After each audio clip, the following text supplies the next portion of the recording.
Здравствуйте, вы смотрите программу «Фокус» на информационном портале LoveMD. Сегодня мы поговорим о развитии науки в Гагаузии, о том, что было сделано за последние годы и что планируется в этой части сделать с директором научно-исследовательского центра Гагаузии имени Марии Васильевны Маруневич с Ириной Константиновой. И прежде чем мы начнем наш разговор, предлагаю вам подписаться на наши платформы в социальных сетях, и вы будете в курсе всех происходящих событий.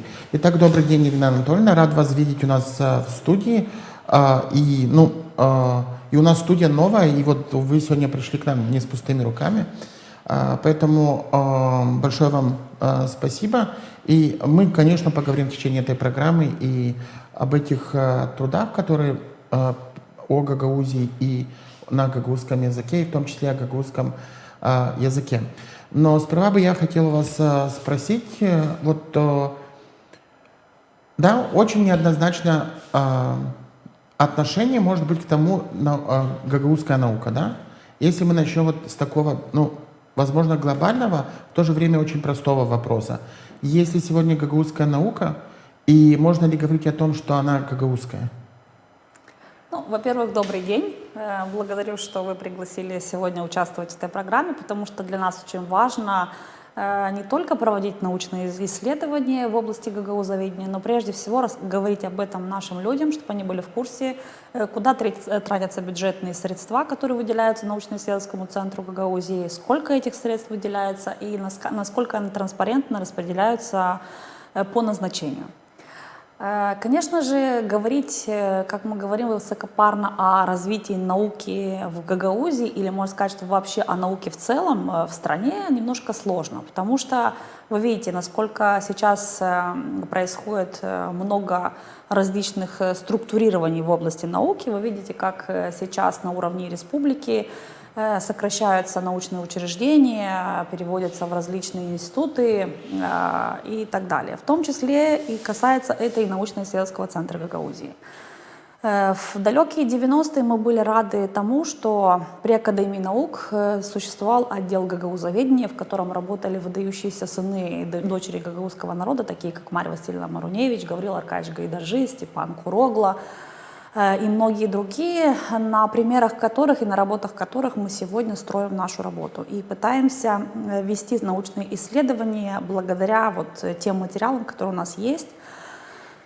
Сейчас у нас таких примеров нет, к сожалению. Сейчас этот отдел расформирован. В ближайшее будущее, я так понимаю, даже то структурное подразделение, в которое входят 3 наших коллеги, работают, и оно тоже будет трансформировано.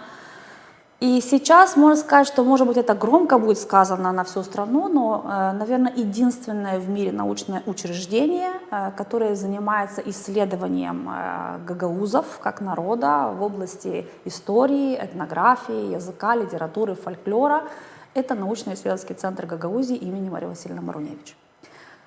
Конечно же, был очень важный шаг в 2015 году, когда Ирина Влах, будучи башканом, приняла на себя волевое решение, чтобы этот центр включить в структуру исполнительного комитета Гагаузии. Очень много было на эту тему различных взглядов, разногласий, но за последние 5 лет по истечению всех этих прений можно сказать, что мы добились высокого результата.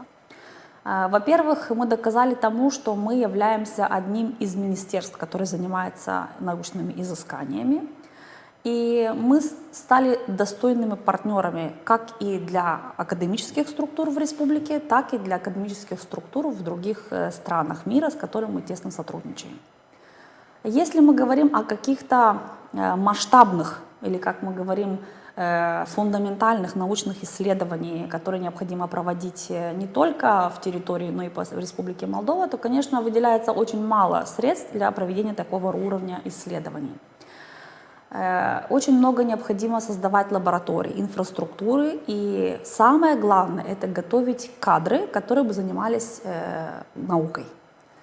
К сожалению, мы на протяжении 5 лет не сумели открыть докторальную школу в области тюркологии. Хотя очень много старались, и у нас была большая поддержка со стороны Турецкой Республики, которая готова была вложиться. Вы видите, что сейчас в Камрадском университете есть кафедра тюркологии, которая позволяет всем желающим изучать турецкий язык и параллельно гагаузский язык, и, соответственно, готовить кадры в этой области. Сегодня в научном центре работают те специалисты, которые в 2000 году получали свое образование, и те специалисты, которые являются докторами наук в области истории и гагаузской филологии, которые могут и понимают, что такое наука. К сожалению, их мало, и мы понимаем, что в ближайшее время таких специалистов готовить никто не сможет. Но мы максимально привлекаем для научных изысканий педагогов гагаузского языка с высшей дидактической степенью и тех людей, которые реально имеют компетенции заниматься научными исследованиями. Сложный период, но за последние 3 года довольно-таки много выделяется финансирования для того, чтобы мы могли проводить экспедиции, для того, чтобы мы могли выезжать в архивы, для того, чтобы мы могли проводить те необходимые меры или мероприятия, изыскивать тот материал, который необходим для подготовки важных фундаментальных трудов в области гагаузского языка, в области литературы гагаузской и в то же время в области истории. Наверное, будет громко сказано, но скажу, что после, наверное, смерти таких выдающихся людей, как Степан Курогла и Мария Васильевна Маруневич, очень мало проводилось научных исследований, экспедиций в территории и за пределами нашей страны, где проживают компактно гагаузы в других странах мира. Нам удалось за последние 2 года провести масштабные мероприятия в этом направлении, собрать очень много фольклорного материала и поэтапно издавать эти материалы и давать возможность нашим учебным заведениям пользоваться тем продуктом, который выдает научно-исследовательский центр. Я сегодня, как вы видите, на самом деле пришла с частью тех завершений, как мы говорим, или с частью тех проектов, которые были реализованы за последние 5 лет под моим руководством научно-исследовательским центром Гагаузии. В нашу структуру, вы знаете, входит 5 отделов. Отдел истории и этнографии, отдел языка, литературы, фольклора, отдел учебно-методических разработок, отдел терминологии, отдел информационно-технического обеспечения. И 2 года назад, если вы помните, к 30-летней годовщине создания Гагаузской республики на бюджетные деньги был выкуплен дом президента Гагаузской республики Степана Михайловича Топал. И на базе этого дома мы открыли историко-культурный центр, который является, наверное, единственным центром патриотического воспитания и воспитания нашей молодежи с целью обогатить их знания о истории становления автономии и, конечно же, о тех выдающихся сынах и дочерях народа, которым мы сегодня гордимся. Было нелегко, потому что опыта не было. Как я вам сказала, что кадров на самом деле очень мало. И для того, чтобы реализовывать какой-то научный или научно-практический проект в области культуры, языкознания, истории или этнографии, необходимо привлекать людей, которые имеют в этом опыт. Благодаря нашим партнерам с Турецкой Республики, благодаря институту Юнуса Эмре, который находится сегодня у нас в территории, и благодаря тем педагогам, которые преподают сегодня на кафедре тюркологии, это на самом деле люди из большой буквы, потому что сегодня не каждый из нас способен осуществлять свою деятельность в области педагогики и параллельно заниматься научными изысканиями без финансирования, то есть благодаря своему внутреннему энтузиазму. Я хочу сказать огромное спасибо. Это профессор Адем Коч, это доктор Кудрет Сафа Гюмюш, это, как мы говорим, уже, к сожалению, не с нами, он уже уехал в свою страну, это Кюршат Тюзмен. Это люди, которые на самом деле каждый год пытались с нами реализовать хотя бы один проект. Второе – это 2 института, с которыми мы тесно сотрудничаем, с Российской Федерацией, Российская академия наук, Институт этнографии и антропологии Миклуха Маклая, это Санкт-Петербургский этнографический музей и музей Кунсткамеры, с которым мы реализовали 2 масштабных проекта. Сегодня вы видите результаты этих 2 проектов. Это 2 каталога: Гагаузы, каталог коллекции Российского этнографического музея, и Гагаузы, каталог Кунсткамеры. То есть здесь собраны фотографии, описание тех экспонатов Да. гагаузов, которые хранятся в Да, Кузькаме, и да? благодаря вот нашим партнерам, нашим друзьям, научным деятелям с большой буквы, вот эти редкие экспонаты, которые собирались более 200 лет Валентином Александровичем Машковым и многими собирателями, в том числе и нашей Марьей Васильевной Маруневич, сохранились те редкие образцы этнографических материалов, которые собирались по крупице и хранятся на самом деле бережно. Очень важна системность сохранения этих экспонатов, их правильное описание, потому что предназначение каждых из них многие сейчас, конечно, смотря на картинку, не понимают, но благодаря этому описанию мы можем многие вещи восстановить и использовать это в любых других музеях автономии, в том числе и по назначению возрождения, например, традиции ковроткачества, традиции одежды гагаузов, традиции питания и так далее.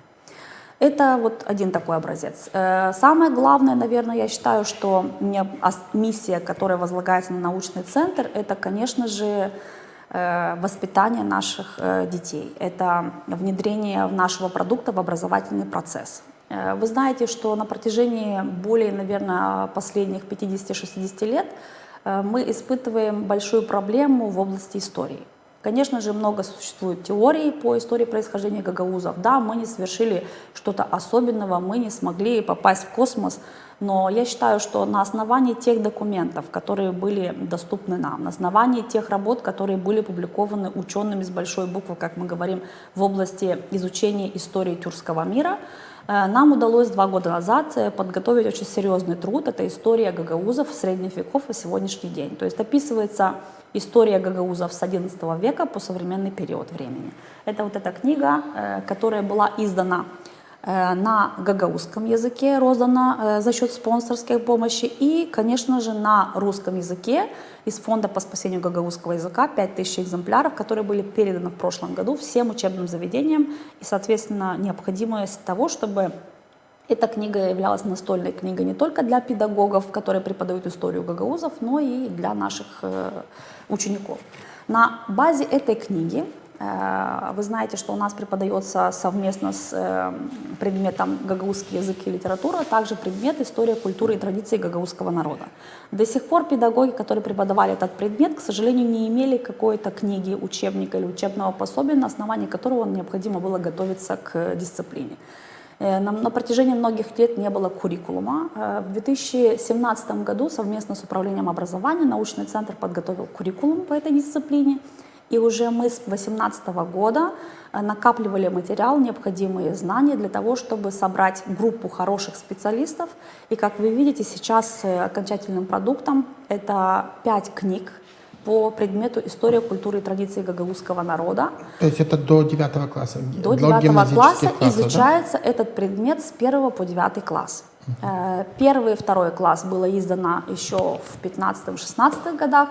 В 2017 году научным центром было подготовлено 2 учебных пособия по 3 и 4 классу. Ну а дальше, к сожалению, все упиралось в историю гагаузов. Ирина Анатольевна, вот, да. Вот вы говорите про историю, что сейчас вот есть уже определенные учебники, есть куррикулум, но в чем была основная проблема в том, чтобы этот материал вот наконец находил какое-то логическое завершение, потому что, ну, давайте считать, что все-таки Гагаузия уже вот будет отмечать 30 лет со дня принятия закона об особо правом статусе. Если считать еще период Гагаузской республики, то уже будет 34-35 лет. И все время была проблема именно с историей. Была проблема не с историей, была все-таки проблема, наверное, больше с ответственностью ученых и в дальнейшем, как говорится, ну, наверное, ответом на то, кто должен быть автором базовой книги по истории гагаузов, современной истории гагаузов. Многие из ученых до сих пор спорят, дискутируют на эту тему, и ответственность на то, что именно эта теория должна лечь в основу истории гагаузов, к сожалению, была всегда спорной. Поэтому я хочу сказать, что на самом деле Степан Степанович Булгар, это доктор исторических наук, который является руководителем отдела истории и этнографии научно-исследовательского центра Гагаузии, взял на себя большую ношу для того, чтобы на протяжении вот этих 2 лет собрать максимальное количество источников, достоверных источников. Потому что вы понимаете, что история — это важный аспект в жизни любого народа, и историю нельзя писать как легенду. Она должна обязательно опираться на какие-то архивные материалы, документы и факты, которые подтверждают это происхождение. Мы могли бы написать очень много красивых легенд, мы могли много рассказать о гагаузах еще с древности, с архонских письменов и так далее, но мы говорим о науке. Наука требует точности и доказательств всегда, потому что сегодня на арене науки выступать отсебячиной невозможно. Мы обязаны оперировать фактами и документами. Вот сегодня я могу сказать так, что у нас реально есть книга, за которую нам ни одному из нас не стыдно, и которую мы тиражируем максимально на всех площадках среди докторов наук в области истории, особенно изучающие тюркский мир.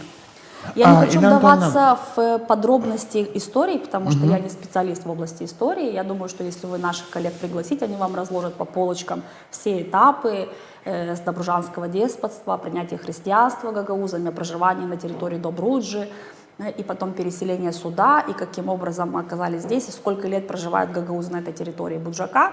То есть очень много интересных фактов и событий. Я вам скажу, что, наверное, окончательным продуктом, который мы будем представлять в ближайшие 2 месяца, это будет книга, посвященная архивным документам, архивам Османского архива Турецкой Республики. Мы выезжали с экспедицией туда, изучали историю Буджака. Нам очень было интересно именно османский период господства здесь, на этих территориях, и что было известно о гагаузах или о людях, которые проживали на этих территориях. Мы изучили очень много документов о переписи населения, о сборе налогов на этих территориях. Я думаю, что по завершению этой книги будет очень много интересных дискуссий на эту тему, и мы выводим на свет те документы, которые впервые вообще фиксируют фамилия Гагауз.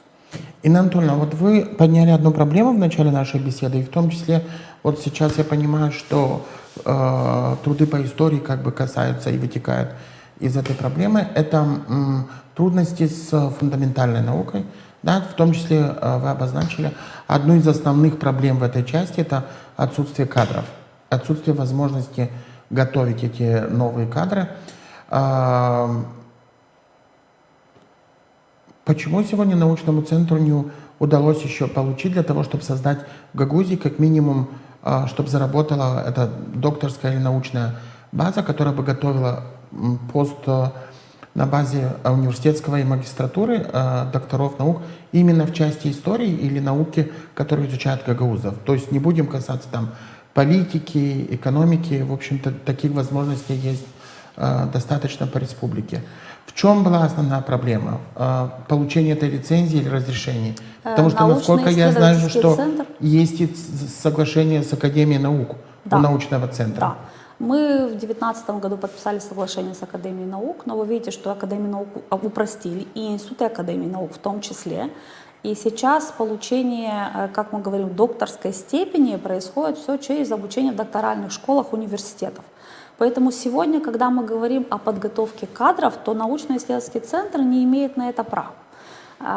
Вы знаете, что система докторальной школы очень четкая, конкретная, прописана законодательством, и каждый из докторов наук в области, допустим, той же гагаузской филологии, он должен получить соответствующее право для того, чтобы взять под свое руководство новых докторантов в этой области. И изучая практику последних, как мы говорим, 10 лет, к сожалению, в стране нет такой возможности готовить кадров в области гагаузской филологии. Да, в области истории у нас есть 2 докторанта, которые сегодня обучаются в Государственном университете Республики Молдова. И один из них занимается темой истории православия, другой из них занимается темой исследований винодельческой отрасли в Гагаузии в аспекте истории, как мы говорим. То есть в этом направлении у нас более лучший результат.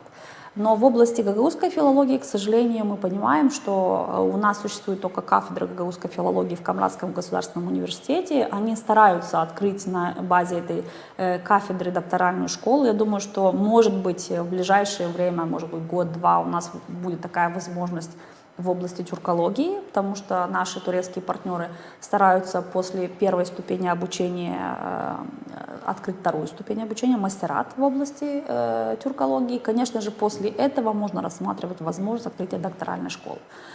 Есть другой выход, как мы говорим, есть выход того, чтобы наши специалисты выезжали в Российскую Федерацию, изучали там тюркологию, поступили там в докторантуру, или Турецкая Республика. Но мы понимаем все процессы миграционного характера, мы понимаем те условия, которые предоставляются хорошим специалистам за границей, и очень мало из этих специалистов по завершению докторальной школы могут вернуться обратно. Поэтому наша задача максимально лучших специалистов держать у себя, и по возможности создавать им ту экосистему, которая необходима для того, чтобы они могли жить в Гагаузии, могли обеспечивать свою семью и в то же время отдаваться полностью научным исследованиям. Потому что я считаю так, что люди, которые занимаются научным исследованием, они отдают себя полностью. Нет возможности частично свое время отдать семье, частично отдать, допустим, друзьям. Это такой процесс, который поглощает тебя полностью. И, к сожалению, вот именно эту сферу не каждый отдает себя. Я благодарю всех своих коллег, которые на самом деле понимают значимость тех работ, которые они осуществляют. Да, у них получается у каждого по множеству проектов в год, потому что вообще, если изучать практику работы институтов в области науки, которые даже работают при университетах, мы понимаем, что утверждается определенная тема научных исследований на 2-3 года, они спокойно занимаются публикационной активностью, в этом направлении пишут свои научные статьи, издают в год отчет о тех листах публикационных, которые они осуществляют, на этом все. Но специфика научного центра не имеет аналогов вообще. Потому что наша задача за короткий промежуток времени реализовать множество проектов, которые нужны были уже 10 лет назад. То есть до того, как мы пришли вообще к власти и занимаемся этими научными изысканиями. Поэтому сейчас максимально этот темп никаким образом нельзя упустить. И те люди, которые здесь работают, максимально нужно их привлекать, максимально им помогать для того, чтобы они не ушли с этой сферы. Ирина Анатольевна, а принятие несколько лет назад закона о расширенном функционировании гагаузского языка придало какую-то динамику тому, чтобы увеличилось количество публикаций на гагаузском языке, и в том числе и изысканий в этой части? Я вам скажу, что благодаря этому фонду, который каждый год утверждается Народным собранием, и благодаря той программе, которая представляется исполнительным комитетом, нам удалось, наверное, реализовать более 40 проектов в области гагаузской филологии. Это люди, которых мы можем привлечь дополнительно к нашим научным исследованиям. Это люди, которые активно сотрудничают с нами и получают дополнительное финансирование. Потому что когда мы получаем финансирование научного центра на целый год, у нас невозможно сказать, что на историю мы дадим больше, на язык дадим меньше, там на терминологию дадим еще меньше или больше. То есть мы должны транспарентно распределять финансирование по всем отделам, чтобы каждый существовал и чувствовал себя комфортно. Но благодаря фонду по спасению гагаузского языка мы минимально 20-30 проектов можем включать для дополнительного финансирования и, конечно же, дополнительно это реализовывать. Да, здесь получается двоякое такое вот понимание, потому что часть моих сотрудников дополнительно участвует тоже в этих проектах. Это дополнительное финансирование для них тоже, конечно, дополнительная и нагрузка. Но в то же время мы понимаем, что привлекая учителей в области гагаузской филологии, привлекая, допустим, других специалистов из разных отраслей и создавая словари, методические пособия, какие-то дополнительные брошюры, дополнительные методические пособия для, как мы говорим, дошкольного образования, для образовательного процесса в автономии, это определенный импульс. Плюс в то же время это публикационная активность, это возможность издания этого всего. Если ранее у нас выделялось по 200-250 тысяч леев на издательскую деятельность в год, то я вам скажу, что в прошлом году благодаря этому фонду было выделено научному центру 4 миллиона лей для публикаций именно в области гагаузского языка. И мы, конечно же, смогли сэкономить. Более 500 тысяч леев мы сэкономили за счет тендера, и более 200 тысяч мы сэкономили за счет НДС, которые мы не заплатили, потому что образовательные процессы, книги в этом направлении не облагаются НДС. Поэтому мы сэкономили почти вот этот 700 тысяч леев. К сожалению, мы не смогли их потом использовать, потому что нам нужно было опять проходить процедурные вопросы, представлять программу на Народное собрание. Народное собрание должны были утверждать это финансирование. Мы не успели. но продукты, которые мы хотели запустить, мы их включили в программу на этот год. И когда говорят, что не использованы финансовые средства Фонда по спасению гагаузского языка, это неправильно. Основными администраторами этого фонда и, как мы говорим, реализаторов этого фонда, это является Управление культуры Гагаузии, это Управление образования Гагаузии, научно-исследовательский центр Гагаузии и ряд других структур, которые предлагают очень качественные, хорошие продукты на утверждение Народному собранию Гагаузии. Каждый год, вы знаете, 1 марта мы отчитываемся о этих деньгах, и мы представляем новые продукты. И я очень, можно сказать, горжусь даже тем, что в этот раз все 35 депутатов проголосовали единогласно за то, что мы эффективно, целесообразно и по назначению распределили эти финансовые средства за 2022 год. Инна Анатольевна, несколько лет назад, точно я не помню время, вы запустили проект по изучению гагаузского языка не для школьников, а для людей, которые хотят выучить гагаузский язык. Я знаю, что моя коллега занимается с другой нашей коллегой, журналисткой из Кишинева, гагаузским языком на базе учебников, которые были разработаны. Есть ли какая-либо статистика у вас, насколько, допустим, эта программа популяризировала гагаузский язык и сколько появилось желающих его изучить? Буквально в этом году я вам скажу, что мы запустили большой пилотный проект. Это проект по изучению гагаузского языка на основе профессионально подготовленных методических пособий. Вот сегодня перед вами вы видите 12 книг, которыми я очень горжусь. Мы на протяжении 3 лет готовили эти книги. То есть они по аналогу, допустим, мы знаем, что есть английский, другие языки, там А, Б, там категории, то есть это точно это такая европейский стандарт изучения гагаузского языка. Как мы говорим, за основу вошли 2 методики. Первая методика – это изучение турецкого языка. Мы взяли за основу Институт Юнус Эмре. И второе – это Гарвардский университет, методика по изучению английского языка повсеместно для людей, не владеющих языком.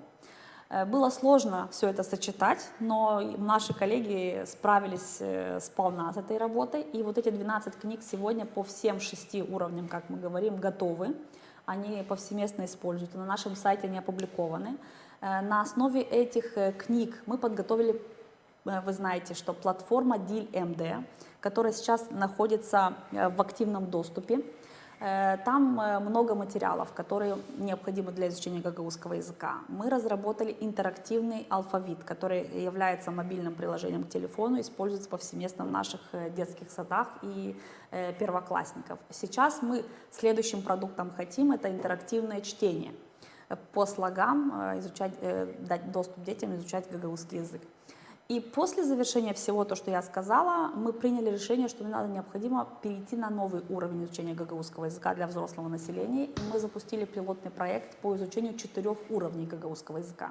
Сегодня могу сказать открыто, что мы объявили конкурс, объявили о том, что будем проводить эти курсы.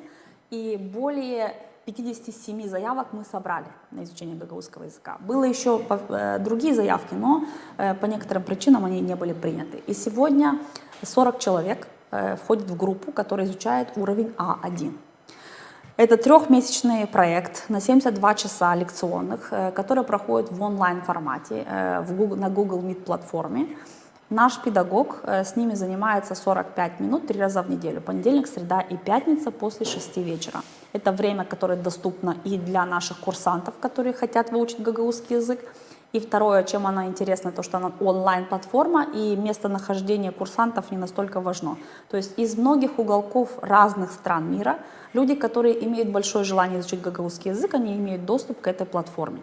После завершения этого курса мы все эти видеоролики выложим на DIL-MD, и уже самостоятельно, кто захочет изучать гагаузский язык, вполне возможно это все осуществить.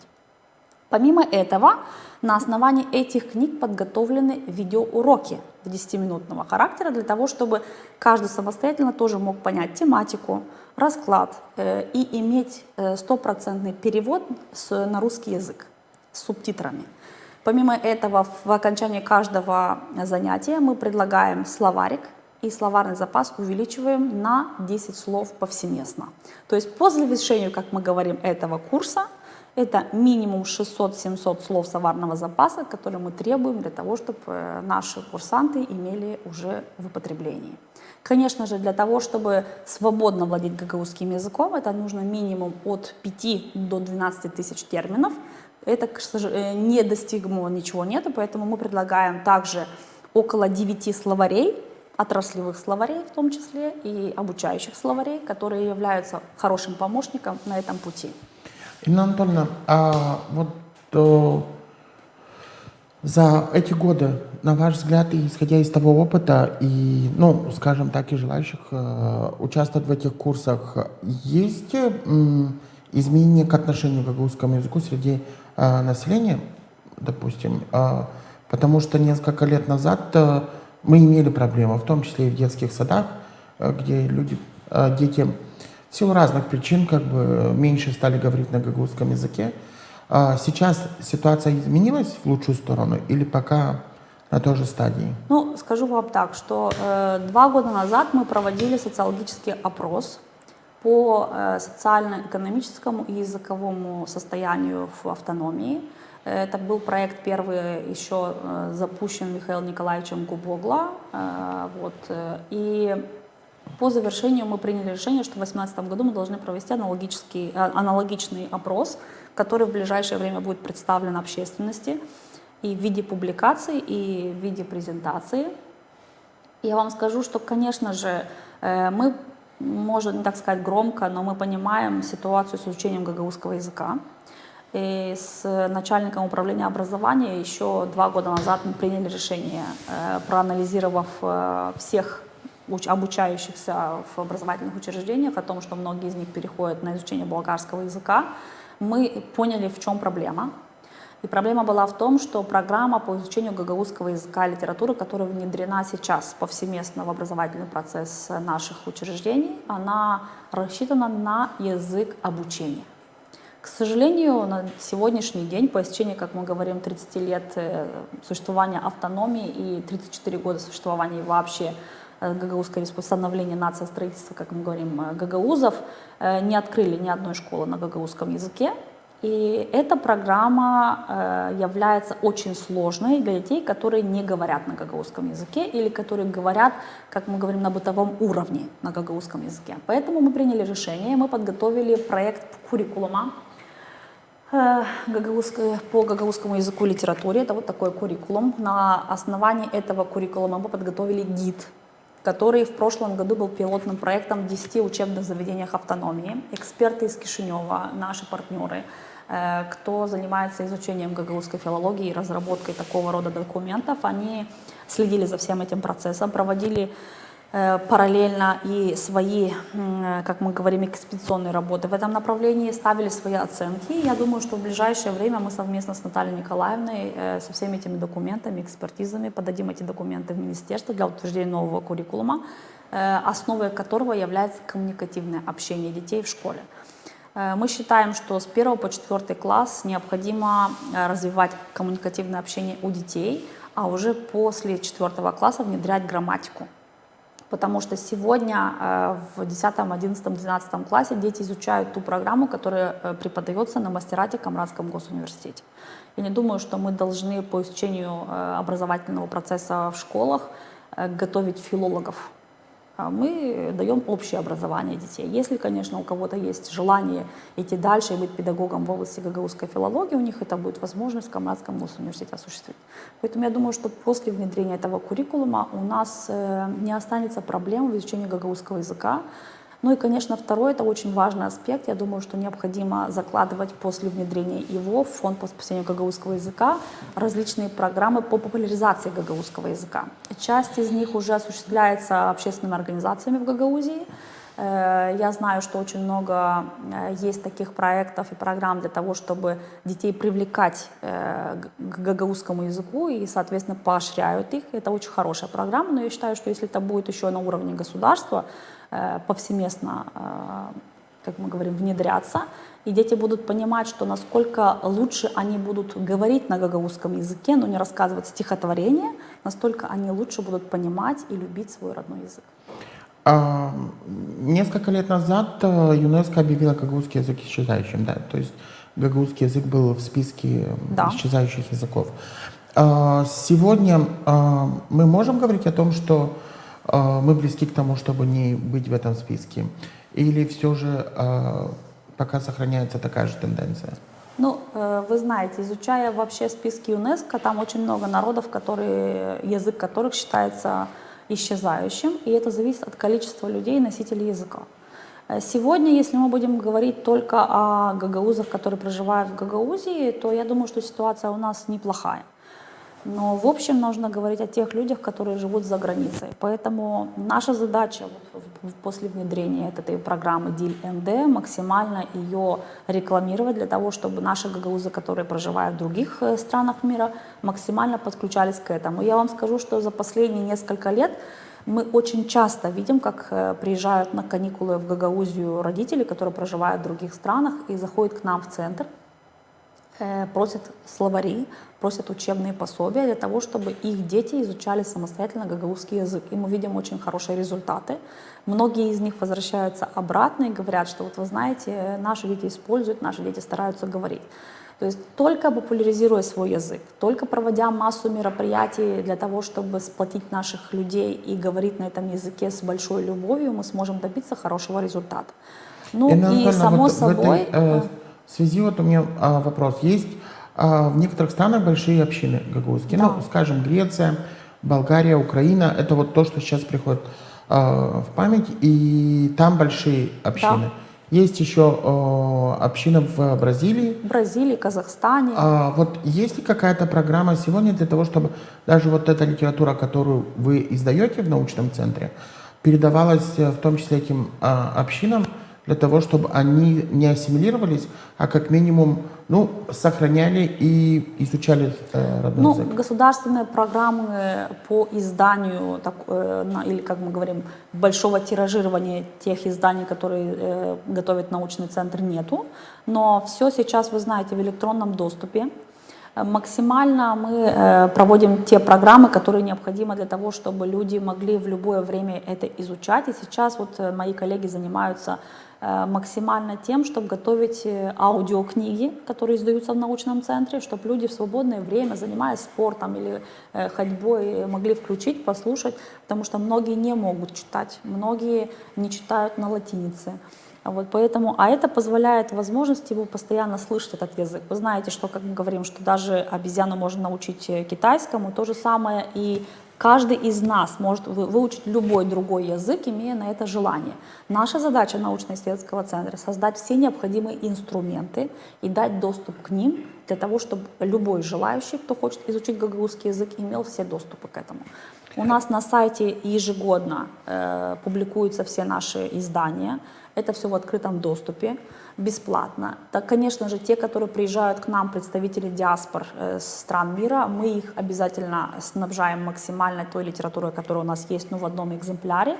Ну а в буквальном формате, к сожалению, мы издаем только по 300 экземпляров, которые предназначены для библиотек, учебных заведений и населенных пунктов автономии. Инна Анатольевна, вы несколько лет назад стали внедрять проект, когда переиздаете, скажем там, научную классику в области гагузоведения. Это труды ученых, которые стояли у основ гагузоведения, и в том числе Института гагузоведения, который был в Академии наук. Но что касается переиздания, допустим, художественной литературы, например, у нас есть у гагаузов немного романов, но один из них роман «Узун Керван». И мы знаем, что есть проблема чтения среди нашего населения, потому что гагаузы, к сожалению, мало читают на своем родном языке.